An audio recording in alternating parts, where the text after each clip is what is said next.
Meus amores, sejam bem-vindos a mais um Na Real. Desde já eu convido todos vocês, se inscrevam no canal, ative o sininho, curtam e compartilhem essa retrospectiva 2023. Vamos fazer uma viagem no túnel do tempo, as melhores entrevistas, os melhores convidados dessa quarta temporada. Vocês estão preparados? E vamos começar relembrando a entrevista com o reverendo Caio Fábio, de porta-voz dos evangélicos a exilado por eles. Vamos relembrar essa entrevista emocionante, onde ele fala sobre a morte de seu filho, a dor, a superação e também sobre os bastidores do meio gospel. O senhor passou por uma experiência na sua vida, né, na sua trajetória, que com certeza vai ficar marcada para sempre. É uma dor que não tem como esquecer, que foi a perda de um filho, do Lucas. O que aconteceu com o Lucas? Lucas foi atropelado.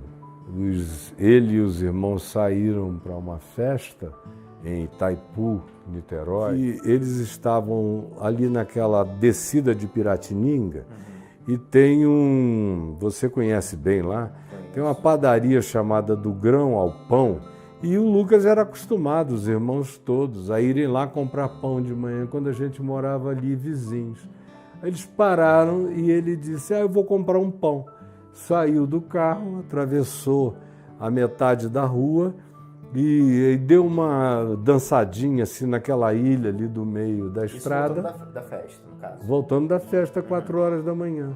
E quando ele botou o pé do outro lado, assim, tem a ilha no meio, quando ele botou o pé no asfalto, veio um BMW a muitos quilômetros por hora. Tinha um técnico, um perito lá, que disse que vinha no mínimo a 150 quilômetros. Só tocou nele e ele foi jogado a quase 50 metros, de 35 a 50 metros de distância, não viu nada, já entrou dali na glória de Deus. Ele não teve nenhum impacto do que aconteceu. Os irmãos, obviamente, ficaram devastados, assistiram aquela coisa toda. Houve situações miraculosas nesse momento, como com a minha filha Juliana, que estava aos prantos, e ela viu um homem chegar todo de branco, como se fosse um enfermeiro, ficou em pé ao lado dela, ela saiu chorando e sentou na calçada, e o corpo estendido, ele sentou ao lado e falou, deixa eu te falar uma coisa. Ele já entrou, ele não sentiu nada do que você está sentindo. Fique em paz, porque ele entrou. E ela disse que foi sentindo um negócio estranho, olhou para o corpo, quando virou para cá não tinha mais ninguém. Aquilo trouxe um conforto, uma consolação sobrenatural, diferente para ela, e nós fomos visitadíssimos por coisas dessa natureza tão celestial e tão sublime naquele período todo. Eu fiquei 21 dias em casa. Um dos meus filhos disse, eu não vou trabalhar, eu vou ficar contigo. E um outro, que é o Davi, falou, não pai, eu não tenho essa estrutura, eu preciso trabalhar para eu não enlouquecer de saudade. Ele era muito próximo ao Lucas e a Juliana sofrendo junto com todos nós. A Bruna, que estava junto, que é essa filha querida que me veio da minha esposa, sofrendo também muito, ela viu tudo. E eu fiquei 21 dias com o Ciro e a minha mulher no meu quarto, no silêncio, só levantava para escrever, escrevi, quem quiser ler. O que eu escrevi está tudo escrito no meu portal caiofabio.net.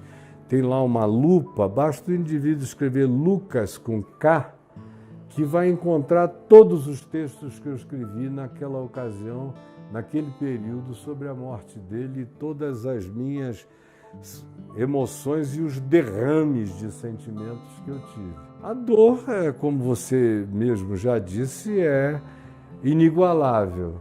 Eu não vou dizer a você que seja insuperável.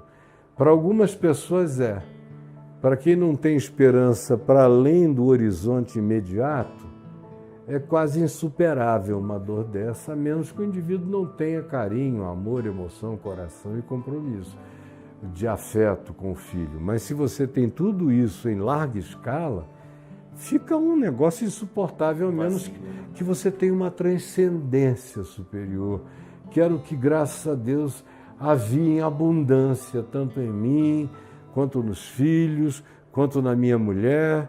E depois de 21 dias, o meu filho mais velho, que é o Ciro, me falou: pai, eu acho que se o Luquinhas estivesse aqui, ele diria a você que tá bom. Eu conheço o Lucas, eu sei como ele era objetivo, e ele ia dizer: pai, tá bom, volta à vida. E eu tive a participação dela, maravilhosa, vereadora do Rio de Janeiro, minha madrinha, Mônica Benício, viúva de Marielle Franco, que luta por justiça até hoje. São quase 6 anos e o Brasil até hoje quer uma resposta. Quem mandou matar Marielle? Quero te parabenizar porque eu acompanhei, né, o seu posicionamento na cassação do vereador Gabriel Monteiro. Como que foi, assim, para você naquela noite, naquele dia, as pessoas que estavam agredindo vocês, ofendendo, defendendo o presidiário, né? Porque hoje ele se encontra preso, né? O ex-vereador Gabriel Monteiro. Eu acho que mais complexo do que aquele momento da cassação do Gabriel Monteiro é entender como que a sociedade consegue produzir parlamentares com o nível do Gabriel Monteiro. Então, o Gabriel Monteiro estava acusado de aliciamento de menores, assim, eram tantas coisas escandalosas e que não podem combinar com a política institucional, não podem combinar com uma sociedade que é uma sociedade que preza pelo bem-estar e pelo bem viver, em especial das mulheres. O Gabriel Monteiro, na verdade, vai na contramão de todos os direitos das mulheres e é a antítese, né, de uma política que a gente luta, seja uma política feminista, uma política socialista, mas independente disso, ele é o oposto de modelo de sociedade que eu acredito, e acho que a Câmara Municipal deu uma resposta exemplar ao caçá-lo e não permitir que ele seguisse como vereador. Na verdade, o erro inicial foi, infelizmente, ele ter sido eleito, né? Mas diante disso, eu acho que... Com a quantidade de votos que ele foi eleito, né? Infelizmente, um absurdo. infelizmente. É esse poder hoje que a gente tem. É vergonhoso, né? Das redes sociais, né? Mas infelizmente é isso, assim, as redes sociais hoje são uma ferramenta muito importante de comunicação. E se elas utilizadas a serviço do mal, a serviço da política de ódio, produzem Gabriel Monteiro, produzem famílias Bolsonaros e por aí vai. E infelizmente hoje é também um mal a ser combatido. Há pouco tempo você escreveu uma carta para o presidente Lula pedindo uma ajuda, uma resposta. Você teve uma resposta? Ele te deu algum retorno através desse pedido de ajuda, esse pedido de socorro, esse pedido de justiça, na verdade? Essa carta eu escrevi para publicar, na verdade, no dia 14 de março, quando completaram 5 anos, como uma iniciativa, como um fato político mesmo, de explicar qual que era a conjuntura, fosse da dor pessoal, fosse do momento político. Os últimos 5 anos, né, a gente teve o assassinato da Marielle vindo da sequência de um golpe, a nossa presidente Dilma Rousseff, um golpe com características misóginas, que hoje ninguém questiona mais a natureza dele. No início de 2018, Marielle é assassinada, e no final de 2018, a gente tem Bolsonaro chegando à presidência da República. Né, um homem absolutamente asqueroso, que só era conhecido pelo seu desserviço à sociedade, fosse pelo seu discurso de ódio, seu discurso racista, LGBTfóbico, misógino. Cala a boca, não te perguntei não. De lata de leite condensado. Na política, eu sou imbrochável.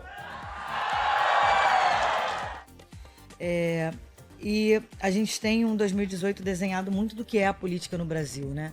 Após o assassinato da Marielle, o Lula se torna um preso político, né? Orquestrado por Sérgio Moro, e também hoje ninguém questiona mais a natureza daquilo, porque obviamente foi para que Lula fosse retirado do processo eleitoral para que Bolsonaro pudesse se tornar presidente. Então, esses últimos 5 anos, eles foram anos de muita violência política, de uma ascensão da política do ódio. E essa carta ao presidente Lula foi para falar da sensibilidade desse momento, né? 5 anos do assassinato da Marielle, completando no início do governo, pela 3ª vez, o Lula presidente. E ele sempre teve um compromisso com a memória e com justiça por Marielle. Ele chegou a me receber na prisão enquanto estava preso em Curitiba. Postou uma foto com uma camisa que eu havia dado de presente com a pergunta quem mandou matar Marielle. E sempre se mostrou muito compromisso, sempre mostrou um compromisso muito grande com a memória da Marielle e com a elucidação desse caso. E quando se tornou presidente da República, não fez diferente, né? A gente tem hoje a Aniele sendo irmã da Marielle como ministra da Igualdade Racial. A gente teve também a fala de posse do ministro Flávio Dino, ministro da Justiça, dizendo que era uma questão de honra a elucidação do caso da Marielle. Então são sinalizações desse governo muito positivas, né, que finalmente nos dá algum lampejo de esperança nessa conjuntura política, nesse jogo político que é o Brasil. Então, a carta ela vai num sentido de dizer que sim, é um momento de esperança por ser um novo governo, por ser uma nova configuração de governo federal, que inclusive teve por iniciativa do ministro da Justiça, do Flávio Dino, a disposição da Polícia Federal em colaboração com o Estado do Rio de Janeiro para somar forças nas investigações e chegar à elucidação do caso. Então, nós da família Marielle Anderson vimos isso com muito otimismo, vimos isso como finalmente um momento de esperança dentro desses 5 anos, que a gente só teve de fato político importante em 2019, os acusados a serem o atirador e o motorista que conduzia o carro do atirador foram presos, mas até hoje também não foram levados a julgamento. Então, ter um governo federal que esteja compromissado com a busca por justiça por Marielle Anderson é fundamental para a democracia no Brasil. E tivemos a participação dela, atriz, humorista e roteirista Vida Vlat, que trabalhou ao lado do apresentador Clodovil Hernandes. E ela revela como que era a relação deles nos bastidores. Confere aí. Vida, um sonho. Poder ajudar muita gente. Fazer assim, ser aquela pessoa que tem o poder de resolver vários problemas assim das pessoas. Eu nunca. Eu nunca fiz chuca. Você que me contou o que era chuca, eu não sabia. Você nunca fez chuca? Nunca fiz. São tantas recordações e eu tive a participação dela. Essa menina tá de brincadeira, vai acabar alguém passando a mão. E ela veio pra mostrar que ela foi da gangue do samba, Rosiane, ex-Fazenda 14, contando sobre sexo. Gente, confere aí. Você transaria dentro do reality? Se eu ficasse com alguém, lógico. Em rede nacional, de boa. Gente! Com certeza. Com certeza. Afinal de contas, todos nós estamos aqui através Não, eu não ia do ter orgasmo, como. né? Se o beijo fosse bom, não ia ter como me controlar. O Grupo B foi muito atacado nas redes sociais. Tivemos a participação dele, que é um homem trans, Tarso Brant, símbolo sexual, contando que pegou 7 numa noite só. Garanhão, hein? Então, se a pessoa ela usou de uma situação para ela nutrir uma insegurança e sai do relacionamento, como é que eu fiquei? Triste, né? Fiquei triste. E, enfim, o universo ele sempre presenteia a gente coisas boas quando a gente merece. É só isso que eu falo. Desde criança eu já me via como se eu tivesse fantasiado e obrigado a viver num cárcere privado chamado Meu Corpo Feminino. Eu não gostava. Eu não me identificava. Eu sempre tive atração por meninas, desde criança. 5 aninhos de idade eu já tinha minha namoradinha na escolinha. Assim, 5 anos. Com 5 anos, né? Mas é aquela coisa de criança, inocente e tal. Eu ficava sempre observando o que os meninos iam fazer pra ir lá salvá-las das garras deles. Aí eu ficava assuntando de um lado, corria, vai fazer isso aqui, vem pra cá todo mundo. Vamos fugir. Vamos sair dessa situação. Assim, não com esses termos, mas sempre com aquela coisa de transitar nos dois mundos e sempre me identificar mais com o gênero masculino. Você já namorou com homens? Já namorei com homem, já tive relação, já transei com homem, mas eu não gosto.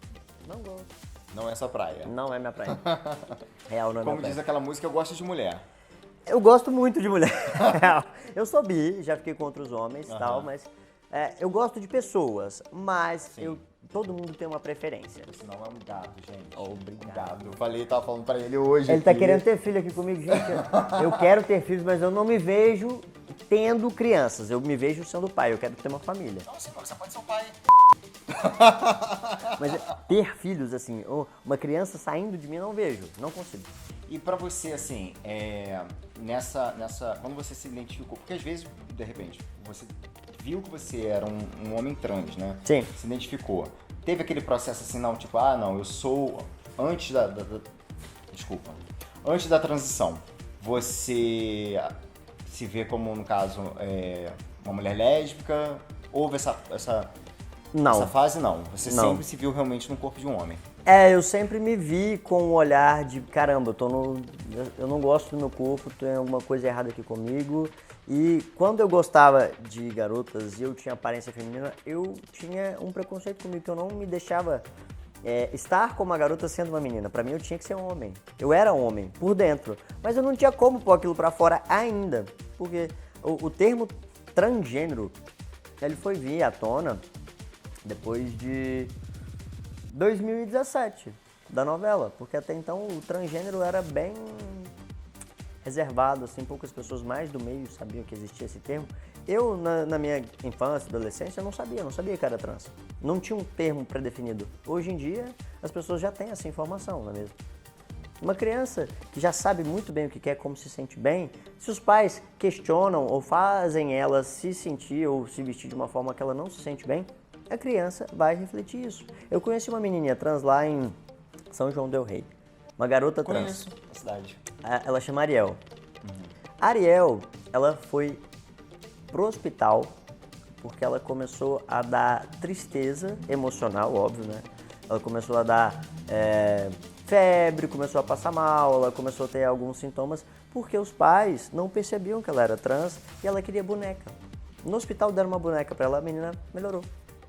E na escola, ela começou a melhorar, aí começou a pedir para ir de saia, e os pais fizeram todo aquele processo de adaptação com os coleguinhas e tudo mais, começaram todo mundo a aceitar ela. Eu conheci ela, Ariel tinha mais ou menos a minha idade, 6, 7 anos, muito inteligente.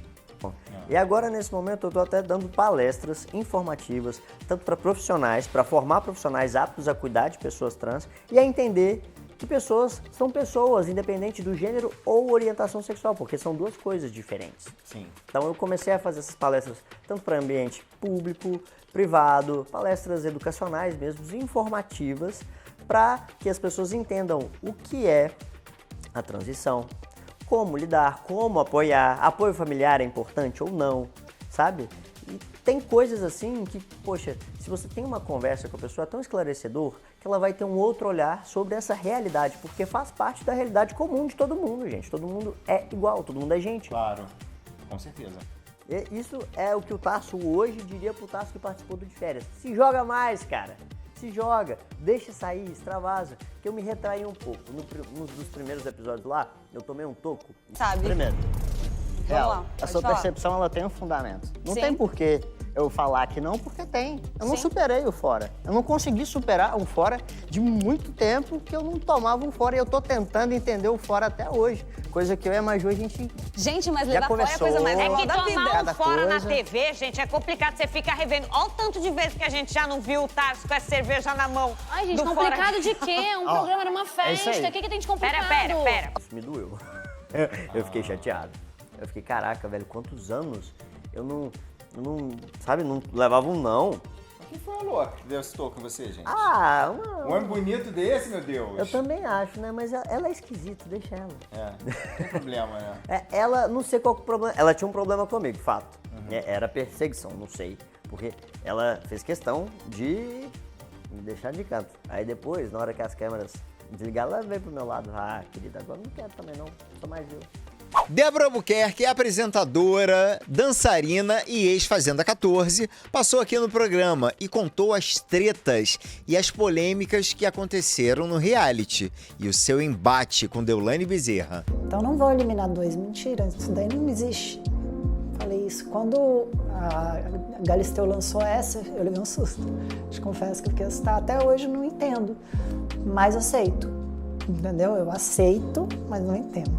Tem aquele momento que rolam as brigas. Sim. Né? O momento da treta. Como é que é, Débora, você ficar ali no mesmo ambiente que a pessoa que tá te atacando, tá te ofendendo e você não pode fazer nada? Cara, você pode se defender e manter isso, porque tem gente que se defende, mas cansa. Inclusive o lado que é tão oponente, que é tão prepotente, arrogante, eles cansam. Aí eles falam, ai, não vou te dar palco. Não é que não vai dar palco, é porque cansou, porque viu que eu não entrego. Eu achei que isso era proibido. Certas coisas que foram feitas lá, ofensas, ameaças, eu achei que não podia. Eu achei que aquilo era proibido. Então eu achei que uma hora ia ter uma intervenção. Tem ofensa que é pior do que uma agressão, né? Sim, eu achei que ia ter intervenção. Quando ameaçar, eu vou te bater, eu vou te pegar, vou acabar com a sua vida, isso é uma ameaça à sua integridade física. O que você faz quando você é fraco? Você oprime, você age em massa, porque sozinho você não teria capacidade. Qualquer um daquele grupo no meu lugar sozinho teria batido o sino. Aliás, bateram, né? Bateram sim. Você vê como a capacidade do fake fraco. O fake fraco age assim. Ele age nas suas costas, ele age com ofensas pesadíssimas, com ameaças de morte, com ameaças à integridade física. É assim que o fake fraco age. Então, quando acontecia isso, eu pensava, isso aí vai alguma coisa lá de fora vai acontecer aqui dentro, porque isso não é normal. Isso não acontece no Big Brother, não acontece na Fazenda, não acontece em lugar nenhum. Isso é totalmente atípico da TV brasileira. Não existe, acho que nem novela, nem filme. Você entendeu? Tem que ser de terror violento, né, para acontecer o que acontecia ali. Eu fui falar no dia de me matar. Imagina, uma morte lenta e dolorosa para Débora. Não tem o dedo mole, umas coisas assim muito fora do padrão. Não tem nada a ver com a Fazenda, não tem nada a ver com reality show, com pessoas. Não sei se já aconteceu em outros realities, foi pesado, foi horrível, só queimou a pessoa. A pessoa se queimou muito. Sim. Eu acho que tá gerenciando crise uma hora dessa. Mas tiveram alguns momentos que as pessoas que te ofenderam até sua família lá dentro da casa. Sim, eu fui atacado pelo grupo inteiro. Teve gente que foi atacada por fulano, ciclano, mas eu peguei um grupo inteiro contra mim, eles iam em massa contra mim. É de extremo mau gosto e mau caratismo você falar de uma senhora que tá fora do reality show, né, e falar de uma forma tão ofensiva como foi relacionado o nome da minha mãe. E não foi só que ela tinha fezes nas partes íntimas, eu falo de um jeito para suavizar, sim, porque não foi só isso pesado, não. Aquela rapariga foi uma continuação, aquilo foi uma frase, né? Teve uma continuação. Débora, quem são as pessoas que você não quer contato de jeito nenhum, que foram seus maiores adversários dentro do jogo e que você não quer contato, você não tem contato?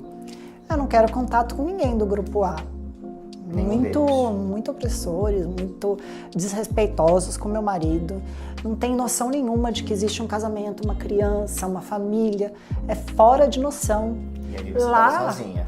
Putz, eu não tinha nem amigo assim íntimo. Tinham pessoas que entraram com amigos muito íntimos. Esse elenco em especial, todo mundo tinha um parceiro, alguém que já conhecia bem, entendeu? E eu não tinha ninguém. Estava assim completamente perdida, tinha conhecidos, mas justamente os conhecidos que eu tinha foram as piores pessoas para mim lá dentro. Se viraram contra você? Sim, e até hoje eu acho que de caso pensado, mas foi inesperado para mim. Eram pessoas que minimamente eu esperava não brigar. Minimamente. E eu tive a honra de recebê-lo, pastor Henrique Vieira, deputado federal, eleito pelo PSOL. Um homem que luta contra o preconceito, intolerância religiosa, racismo e contra a homofobia, transfobia no Brasil. Porque quando um terreiro é invadido, tem essa violência ali na ponta. Só que essa violência começa antes. Essa violência começa muitas vezes num púlpito, numa pregação, numa escola bíblica, numa aula de teologia. Então existe um reconhecimento da nossa parte que uma determinada teologia cristã tem estimulado esse tipo de violência contra os irmãos e as irmãs de axé. Portanto, não basta responsabilizar quem lá na ponta comete a violência. Tem que responsabilizar também. Então, essa violência muitas vezes começa na construção de um ambiente religioso, e esse ambiente religioso tem a ver com o púlpito, tem a ver com a liderança, tem a ver com a forma como a Bíblia é lida, interpretada e compartilhada. A gente reconhece que existe um cristianismo que você está caracterizando muito bem, sem Cristo, distante do Evangelho, e que esse cristianismo produz um ambiente em que a violência é o resultado esperado.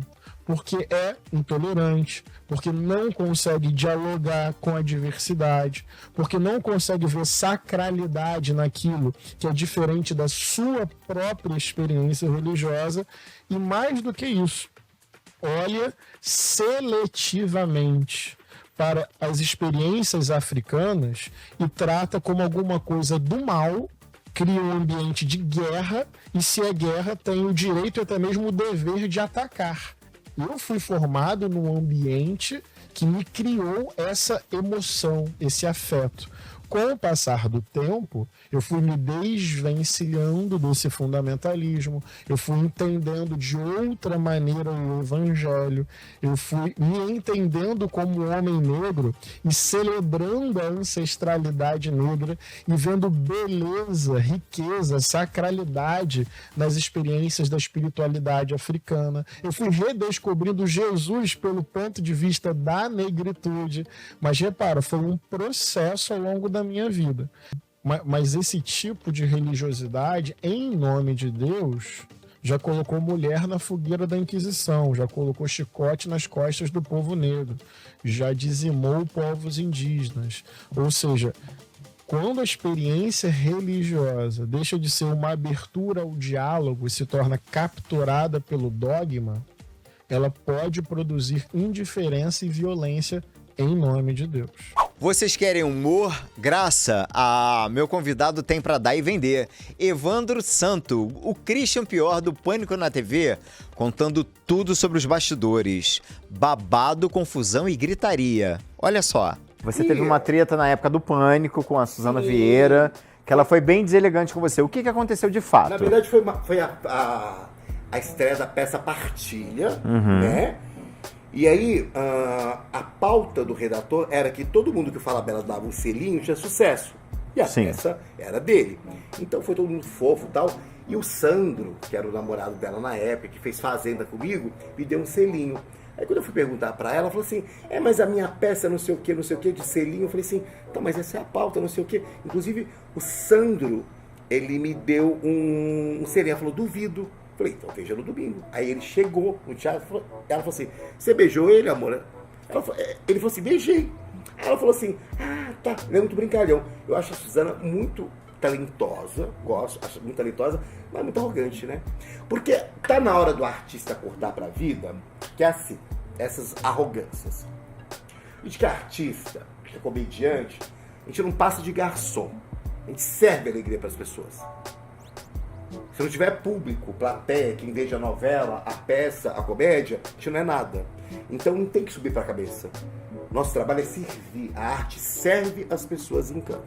E 2023 foi um ano bem movimentado. E a entrevista dela foi um tsunami. Ela que é a boa. Ela que acaba com tudo. Cariúcha. Contando as suas tretas e polêmicas com Jojo Todinho. A questão dela não gostar da classe LGBTQIAP+. E eu já vi Jojo até defendendo pessoas da classe, brigando pela causa. O que te levou a ter essa visão sobre ela? Você já ouviu falar em falsos aliados? Tem muita gente que fala que luta pela causa e por trás tá metendo pau. Eu conheço pessoas racistas que odeiam gente negra e tem amizade com pessoas negras, abraça, fala que ama e tudo. Existe muito do nosso meio falsos aliados. Tem muita gente que se alia a gente ao movimento preto, gay, e não gosta da gente. Eu vi isso, como eu falei pra você. Esse tema tava muito na moda, tava muito em alta, né? E existem os falsos militantes, como eu falei pra você. E no caso da Bruna Carla, que ela falou essa barbaridade que foi com você, sim, né? As pessoas gostam de tratar muito gays como, vou falar o português bem claro, doença. Abominação, é pecado, isso, aquilo, outro. Gente, um plano de Satanás aqui na Terra. Só que acontece o seguinte, eu tenho uma família evangélica também, né?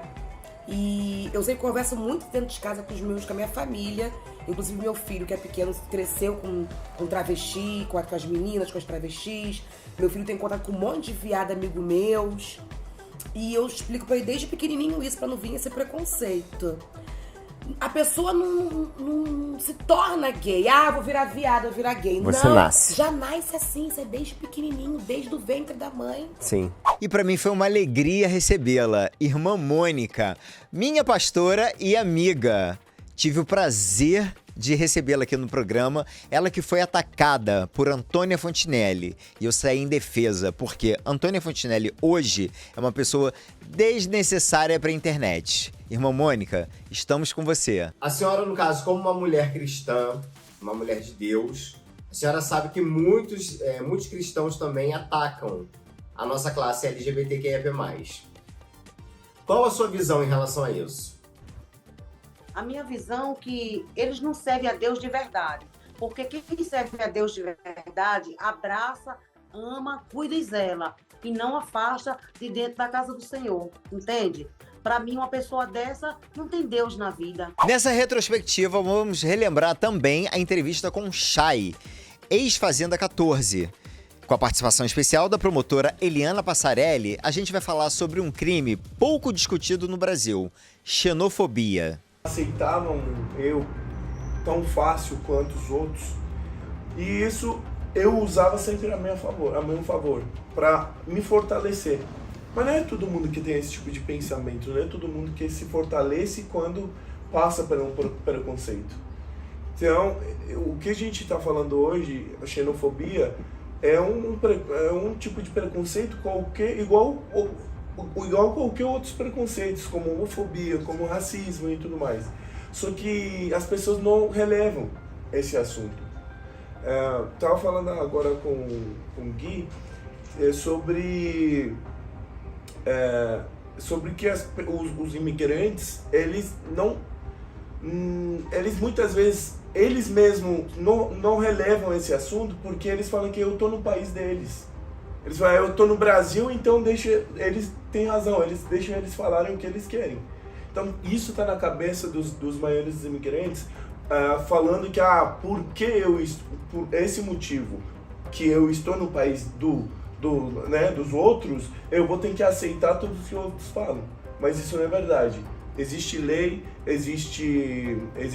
mundial sobre esse assunto que defende imigrantes.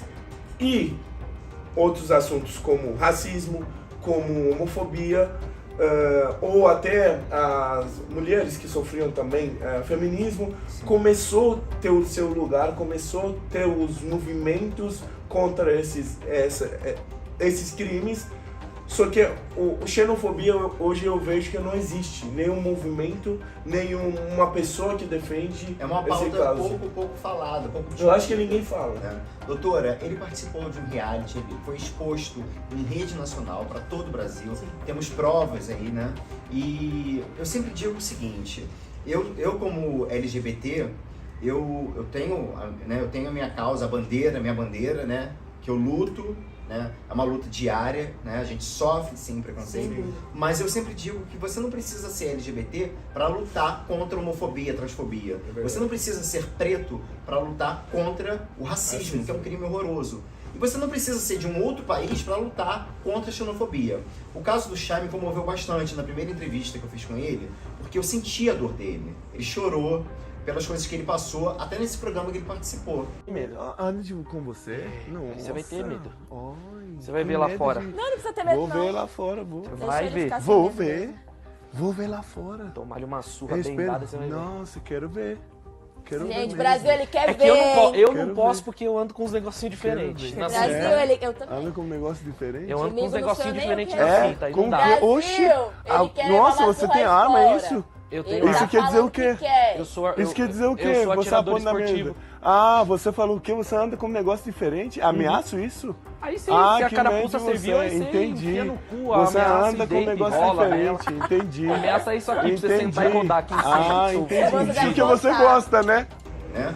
E ele foi exposto em rede nacional, acredito até por esses anos todos, né, que ele está aqui no Brasil.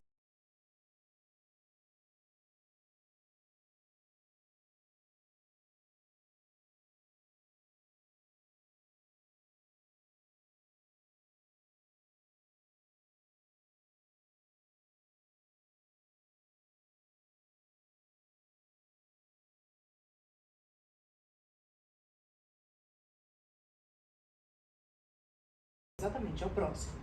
Então, são coisas que muitas das vezes as pessoas veem como, vou usar um termo um pouco vulgar aqui, me perdoem, mas enfim, meio assim como, que frescura, que mimimi. Que é biscoito. Exatamente, que coisa chata. E na verdade, não é, porque nós brasileiros, eu sou brasileira, eu posso dizer que assim, a gente é bem hipócrita, né? Sim. Porque você não faz uma saidinha básica e vai para uma festa em Paris e reclama do francês. Mas quando nós recebemos as pessoas aqui, a tendência é imitar, né? A tendência é apelidar, né? Então, eu vou falar de uma xenofobia bem assim, piadinha de português, né? Então, a tendência é frequentemente você tratar mas com desprezo, com desrespeito a pessoa humana, né? Não é? Então, quando você fala em xenofobia, óbvio, quando você se refere, isto eu vi perfeitamente a esse problema que você se refere, quando você fala que o levaram às lágrimas, é porque aquilo já era doloso, já era provocativo, já era no sentido de adoecer o outro. E ele que participou pela segunda vez aqui no Na Real, Rafael Ilha, contando detalhes sobre a morte do Gugu e também sobre o caso Kaique Brito e Bruno de Luca. Dá uma olhada. Se eu tivesse que ter um embate com alguém da mídia pra mandar aquela meia hora de Francamente, com quem seria? Não, brother, sinceramente não. Não tem mesmo. O filho do Gugu, meia hora trancado comigo dentro de um quarto pra trocar uma ideia. Eu tive o prazer de receber aqui no programa o filho da nossa eterna rainha da TV brasileira, Hebe Camargo. Marcelo Camargo veio e falou pela primeira vez sobre a sua sexualidade. Marcelo reprimido, quieto, acuado, né? Era um Marcelo acuado, né? Nunca existiu. Contido e uma relação meio de ódio com o Lélio. Nunca, gente, nunca. Eu me dava bem com o Lélio, claro que tivemos altos e baixos, foram 27 anos de convivência, convivência. Né? E o Lélio realmente era ciumento, era muito ciumento, e às vezes ele sim gostava de tomar uísque e a bebida potencializava esses ciúmes. Então muitas vezes chegava em casa, aquele quebra-pau, aquela gritaria, isso houve realmente. Mas assim, eu ficava de bico com ele 2, 3 dias, depois passava, entendeu? Passava e a gente saía pra jantar quase toda sexta-feira. Passava uma relação meio que, tipo assim, um padrasto meio abusivo, de raiva. ditador, né? Que e não era. Nunca.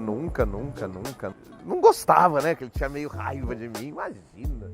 O Lélio nunca me tratou mal, sempre nos demos bem. O filme forçava uma temática, assim, um mal-estar por causa de sexualidade que nunca aconteceu em casa, entendeu? Isso nunca foi tema em casa, nunca tive problema de falar, de conversar essas coisas. Nunca foi conversar, nunca foi tema, nunca foi importante, entendeu? E eu com o Lélio andávamos super bem. Como eu te falei, claro, teve momentos que eu me afastei por causa de muita briga. Nenhum filho gosta de ver alguém gritando com a sua mãe. Claro. Falando em polêmica, vamos falar em Alexandre Frota, que conta sobre a sua relação com Wolf Maia e o que rolava nas festas do Wolf. E falar tudo que eu fiz, porra, metade desse país vai ficar puto. Entendeu? Puto, não vai ficar puto porque, porra, teve na parada, entendeu? Ficou de 4 pra mim, teve comigo, sabe? Usou. Eita! Abusou, sabe? E, pô, se divertimos e curtimos e etc e tal. Então, cara, mas eu não acho que seja o meu papel ficar aqui, fazendo listas e, olha, peguei fulana, tive com fulana aqui. Existe já um grupo de mulheres que as pessoas sabem que eu me relacionei e que foram mulheres que, de alguma forma, tiveram importância na minha vida, porque senão não lembraria delas, né? Então, e as pessoas sabem disso, já incansavelmente, nós já falamos sobre isso, e as pessoas ficam sempre batendo nessas teclas, né? E viajando no túnel do tempo, nessa viagem que vocês estão fazendo comigo, vamos ver agora um trecho da entrevista com Pai Diego, o pai de santo das celebridades, que foi procurado pelo neidrasto Thiago Ramos, que tentou destruir a família do Neymar. Pediu essa amarração para que, no caso, a Nadine ficasse aos pés dele, apaixonada, e... Porque é normal, essa questão da amarração, muitas pessoas dizem que é a mulher que pede pro homem, né? Sim, a maioria das vezes o que eu já ouvi isso, e não um homem pedir pra mulher. E ele pediu também para que houvesse uma desgraça na família do Neymar. Isso, porque ele tem uma função ali com o pai do Neymar, não se dão. Ele não se dá nem com o Neymar, nem ele com o não pai do Neymar. Isso, é ódio. Sim. Sangue aquele ditado sangue nos olhos. Dá só uma olhada nessa entrevista com o Adbala, o ex-BBB, que conta o que ele viveu na casa e essa fama de machista que ele carrega até hoje. Adbala, um sonho. Ah, cara, fazer a passagem com meus filhos bem. Eu nunca roubei. Eu sempre. Eu sempre faço acontecer. Sexo é um local proibido? Ah, já. Já e muito. Muitas vezes. Mais proibidão de todos. Ah, dentro do avião. Se eu tivesse que ter uma treta, uma polêmica, um embate, com quem eu teria? Ah, Manu Gavassi. O cara me colocou como uma pessoa que não fosse ninguém. Big Brother. Foi algo surreal na minha vida, o qual eu repetiria 10 milhões de vezes. Meus amores, eu vou contar uma fofoca pra vocês. Vou contar não, vou mostrar. Solange Couto, a nossa eterna Dona Jura, esteve aqui no programa e fez fortes revelações. Ela levou um golpe de um amigo, Jorge Lafon. Vera Verão da Praça Nossa. Não é brinquedo não, hein? Você me perguntou no começo se eu tinha alguma coisa que eu nunca tinha contado em lugar nenhum. Eu tenho, sim. Uma coisa que não é uma pedra no meu sapato mais, mas ficou engasgado, sim. Eu tive um colega que eu considerava muito, que a gente era muito amigo por muitos anos, de dividir dinheiro, de dar gargalhada, de dividir confidências, de se acompanhar, de a mãe ficar doente, eu ir atrás do Boni para socorrer, de fazer tudo junto, enfim, éramos muito, muito, muito amigos. O nome dessa pessoa é Jorge Lafon, o ator Jorge Lafon, que fazia Vera Verão. Sim. Todo mundo conhece. Sim. A gente era muito, muito, muito amigo. E um dia eu tinha um dinheiro, uma quantia muito razoável guardada minha e do meu pai, e eu comentei com ele que eu queria fazer um espetáculo, produzir um espetáculo, porque era um sonho meu de consumo, produzir um musical, e eu queria ajudar o Sargentelli, que estava numa situação não tão confortável financeira. Estava bem dificultoso a situação dele. E aí ele falou, claro, eu tenho uma pessoa para te apresentar. Quando eu falei o valor que eu tinha, tal, ele falou, só tem uma pessoa que vai saber lidar com isso com você. E aí me apresentou uma mulher, que era muito amiga dele. O Lafon me apresentou essa pessoa, dizendo que ela era super safa em finanças e sabia mexer com tudo. E aí eu fui para a parte artística, escrevi o roteiro musical, ajudei na coreografia, desenhei figurino, contratei 18 músicos, 4 cantores, 24 bailarinos. Fui no anfiteatro do Morro da Urca, no Pão de Açúcar, que é um lugar incrível. Eu só consegui as quartas-feiras, que já era um negócio para ficar rico, né? Porque se você bota um cartaz na bilheteria do Morro da Urca, da subida do Pão de Açúcar, anunciando qualquer coisa para qualquer dia, ali passa 2.400 a 3.000 pessoas por dia. Nossa. Então, se desse número, você tem 10% de pessoas que vão ao teu espetáculo, você está com a casa cheia. Com certeza. Então, foi exatamente isso que me encantou por ser lá.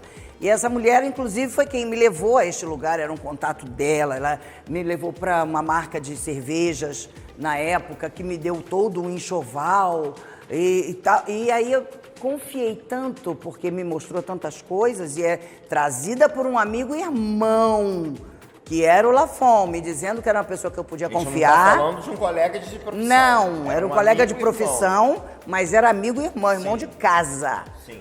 Irmão de riso e choro. E aí essa pessoa, eu abri uma empresa, tinha que ter uma pessoa jurídica, né? E uma conta dessa empresa. E eu tinha que passar os valores da minha conta, pessoa física para pessoa jurídica, para pagar todos os gastos dessa produção. Pagar elenco, pagar figurino, compras todas, tudo que eu fiz, produzi sozinha, não tinha patrocínio. E aí a gente estreou uma quarta-feira e aí foi lindo, o espetáculo foi maravilhoso. Eu queria primeiro firmar para depois chamar o Sargentelli. Aí no segundo espetáculo o elenco não entrou no horário, tinha que ser pontual. E eu estranhei muito, fui no camarim e eles estavam prontos, mas sentados. E eu perguntei o que estava acontecendo, eles disseram que eu tinha combinado, e realmente eu combinei com contrato isso, que eu pagaria ao final de cada espetáculo para não acumular conta. E eu falei, mas eu faço isso. Na semana passada, nos ensaios de vocês, em tudo, eu sempre envelopei o dinheiro e entreguei para fulana pagar vocês. Mas ela nunca nos pagou. E eu tomei um susto. E aí eu falei para ele, gente, alguns de vocês me conhecem, vocês sabem que eu não, Solange, a gente te conhece, só que a gente não vai trabalhar de graça, e desde os ensaios que a gente não recebe. E aí eu saí igual um foguete para ir procurar a pessoa no escritório lá do anfiteatro, porque ela estava lá com a pasta, com o dinheiro que eu envelopei, para pagar aquele dia, que para mim era só aquele dia, que já tinha pago tudo o resto, e ela já não estava, o segurança me falou, ela desceu faz tempo. E aí ela foi embora com o dinheiro, eu não vi mais essa pessoa e eu fiquei tentando entrar em contato com o Jorge Lafon para contar o que tinha acontecido e ele nunca mais me atendeu, nunca mais me ligou, nunca mais perguntou nada e eu tive que vender minha casa, vender meus carros e fiquei numa situação muito difícil. Num dia eu tinha tudo isso, no outro dia eu não podia comprar um macarrão instantâneo para minha filha comer. Foi muito complicado e eu liguei para ele, inclusive, para contar isso. Deixei recado em caixa de mensagem e ele nunca mais falou comigo. E ano passado me procuraram muito, querendo que eu desse depoimento, porque eu sou citada num livro de biografia dele, do Jorge Lafon, a Vera Verão, como uma das amigas dele. Eu fui amiga, mas ele não foi meu amigo. E a pergunta que o Brasil quer saber até hoje. O que de fato Gugu Liberato foi fazer no sótão?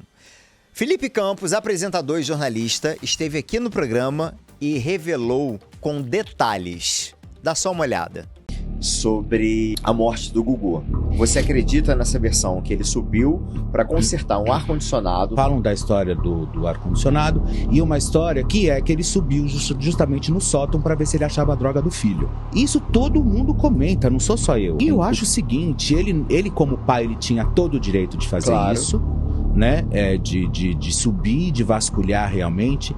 Eu não sei qual que era a intensidade da história, se isso realmente aconteceu, se isso sair um dia do âmbito realmente da fofoca e for oficializado e alguém comentar sobre esse assunto, ok. Mas tudo isso, pra mim, ele foi pai para ir fazer o trabalho dele como pai, como ele foi pai também se supostamente ele foi também arrumar o ar-condicionado. Vocês querem polêmica?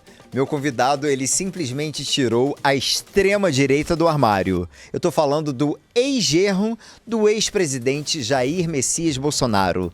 Dá uma olhada nas revelações que ele fez nessa entrevista. Foi um namoro, entendeu? Ele te pediu em namoro? Foi 1 ano e pouco. Você foi apaixonado por ele? Fui, gostei muito do Renato. Quanto ele também de mim. Pelos ciúmes, pela não vai, você vai. Então você sente aquilo ali. E o pior de tudo é que não assume, né? Continua lá com as meninas de fachada do lado, que nem gostar de mulher ele gosta. Tem que sempre dar na fila pra poder conseguir os finais com a mulher. Ativo, passivo, não tinha essa. Eu sou ativo, eu sou passivo, eu faço isso. Não. Os dois eram versátil. Cara, ele já sabia de muita coisa. Ele não é novato na área, entendeu? Ele foi bem profissional no sexo oral, principalmente. Chegou num evento que eu tava produzindo do nada, nem sabia que o Jair tinha esse filho mais novo, que era o Renan, só conheci os outros. Vocês se beijaram e na primeira noite rolou? Ele é bem reservado, né? Ele se diz ser hétero e tudo, então é aquele negócio, ele é bem reservado. E como que foi manter esse relacionamento escondido, tendo uma família totalmente conservadora e homofóbica? Inclusive a mídia mostrou, só que ele acabou falando, né, lá pro jornalista, falou que sempre teve de bem com a Michelle, mas é mentira, tá? Você chegou a gravar com o Léo Dias? Gravei com o Léo Dias. E essa entrevista não foi pro ar. Vocês chegaram a ter relação sexual sem preservativo? Olha... Novidade? Tá todo mundo aqui de queixo caído. Meus amores, e essa foi a 4ª temporada. Desde já agradeço a todos vocês que me acompanham desde o início e quero fazer um convite. Você que não foi inscrito no canal, falta pouco para bater 100 mil inscritos, gente, eu ganhar a plaquinha. Então, ajude o criador do conteúdo digital. Se inscreva no canal, ative o sininho, curta e comente todas as entrevistas. 2023 foi maravilhoso e a 5ª temporada promete aqui no Ghost Note novas produções, novos convidados e novidades para vocês. Fiquem ligados. Um beijo e um feliz 2024 para todos vocês.